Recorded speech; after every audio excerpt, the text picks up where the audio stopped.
Welcome to News and Views. My name is Danae Jones and it's my pleasure to bring you this week's segment. Today we're at the Doubletree by Hilton in the Cairns CBD. Doubletree has all you need to stay and dine, with the Atrium restaurant and the Vine Room wine bar and an array of function facilities for all occasions. Today we are talking to Amy Eden, Senior Project Officer of CanSafe Streets and Project Leader of 3Unfried and the Manoora Community Garden. Historically, West Cairns has been perceived as an unsafe and undesirable place to live. While the suburbs do face some social and economic challenges in many respects, 3Unfried claim that the reputation is undeserved. This negative perception does, however, impact on the choices the broader community makes in terms of living, investing or visiting West Cairns, impacting on the social and economic development of the area. Welcome to News and Views, Amy. Thank you for having me. It's great to be here. Thank you for joining us. Now, explain to us how the 3Unfried project and the CanSafe Streets actually came to fruition.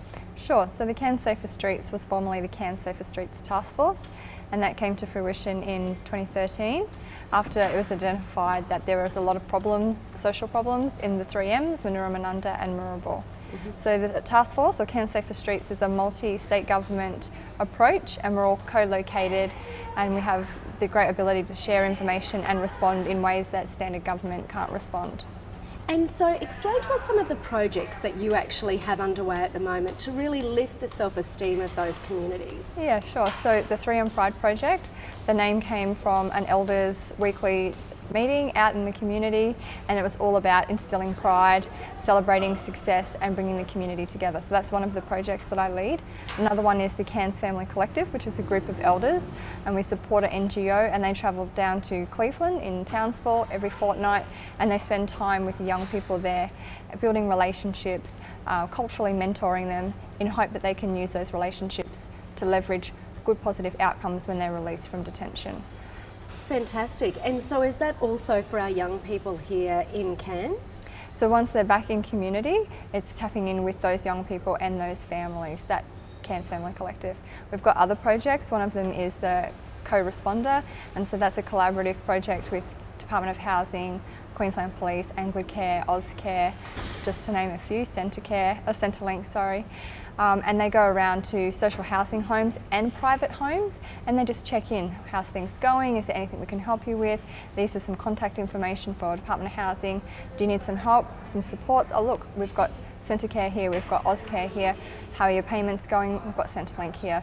So that's been a really positive and successful project over the couple of years. I bet. There hasn't really been anything in place like that before, has there, for these communities? No, this is a state first. The CanSafe Streets was a state first. It's now been rolled out in Townsville, and the CoResponder was a state first, and it's been rolled out in Townsville, Palm Island, and I think it's maybe Central Queensland somewhere. Yeah. Okay.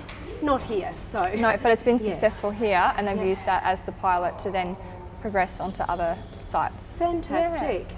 And so there have been a lot of social challenges, obviously, without naming them specifically, but a lot of tragic circumstances that have occurred in the 3M communities. How important was it that the government really acted and that we started to see some programs like this on the ground in there helping the young people? Yeah, really important, obviously.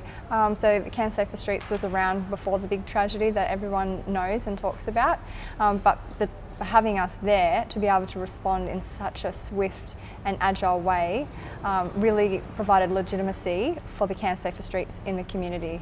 We were on the ground, we were seen, we were visible, and we were doing things. So it's really important, and it comes down to building relationships. Absolutely. And I know that the kids are already working on some really exciting projects.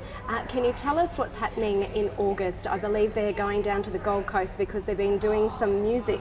Correct, yes. So we've had 3Unfried music videos, and as a little bit of a success of that project, we're taking young people down to the Gold Coast to present to some 3,000 Arbonne consultants. Wow. Yeah.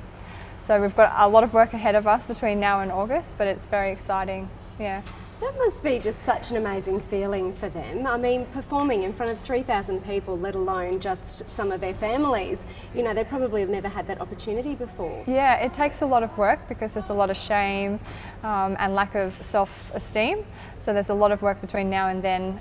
So we'll get them going to local schools and talking to the local kids, you know, the leaders of tomorrow, and lifting them up, lifting these young kids up. But while they're doing that, they're lifting themselves up. So it's a real win-win. And I think what you're doing is just amazing, really tapping into what they know and they think is really, really fun for them in their lives. Can you explain to us also the other project that you've been leading, which is the Manoora Community Garden? Yeah, so that's my love job, my volunteer hat, and that came out of the tragedy in 2014. And the community wanted something that symbolised hope, that, you know, we were resilient and that life grows on. And obviously this is a living symbol of growth, and that's how it came about. So we started off with Power of the Pallets, with the Work for the Doll project, and we've just had various community groups and members and school kids and little volunteer groups coming in. Community service are amazing, they help us out all the time, and so it has grown literally from that. So yeah. And how does it work? So you know, if I'm living in the community, how can I go and harvest from that garden? Yeah, sure. And you don't have to live in Manoora to take advantage of the garden, which is really lovely. We're very inclusive.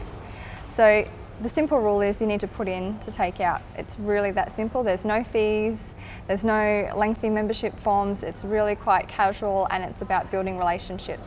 And if you're not into gardening, that's okay too. There's a lot of other things that you can do. So this year we're looking at having an array of activities such as Sunday jam sessions and barbecue sessions, outdoor cooking. We're trying to see if we can get some local chefs involved to do some demonstrations and have some permaculture talks. So if you're into music, if you're into just meeting people or want a beautiful space with birds, bees and butterflies, you know, the garden is not just for the green thumbs. Yeah. Awesome, and it's creating that social interaction within the community, really, isn't it? Yeah, it is, and it's also it's a really good antisocial deterrent. It's what we kind of term busy street. So there's more people on the street actively doing things, so there's less likelihood of antisocial behaviour. So yeah, it's really good. It gets people connected and checking in with their neighbours and knowing what's happening in their community. Yeah. Which we all need to do, regardless of where we live. Exactly. Yeah. And so where to from here? I know that you've always got a new project on the go, so where to from here with these projects? Yeah, sure. So the 3M Pride project, obviously we're going to the Gold Coast, but I do run a stakeholder monthly meeting, and the talk is that we would like to do a float for Festival Cairns. So my thing is, watch out Cairns, 3M Pride are going to be bursting out of the 3M Pride boundary, and we're presenting our story, our purpose to the wider community, because that's what we need to do, obviously, to shift that stigma. Absolutely. We need to get out of that community and spread the word and celebrate the successes. So that's coming up. Exciting. Like I mentioned, we've got an array of activities that will be happening throughout the year at the community garden. Yep. And in the background I'll be applying for some more funding and finalising a master plan for our clubhouse.